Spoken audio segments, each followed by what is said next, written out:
Venlet V5 kan benyttes som sengehest, hvis der er behov for det. Hvis Venlet-systemet benyttes som sengehest, skal motorrullerne hæves, og der skal monteres 2 plastplader på hver motorrulle.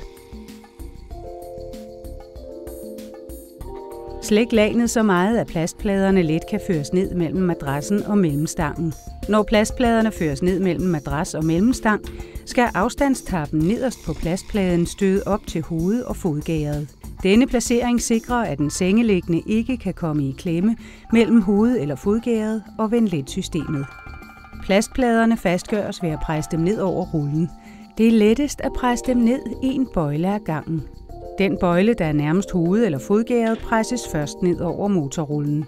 Husk altid, at plastpladerne først skal monteres i fodenden og derefter i hovedenden. Dette forhindrer, at den sengeliggende kan få en hånd eller lignende i klemme i overlappet mellem de 2 plastplader.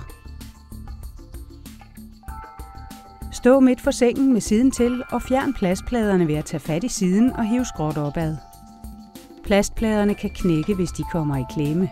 Når plastpladerne ikke er i brug, bør de derfor altid hænge på mellemstangen under motorrullerne.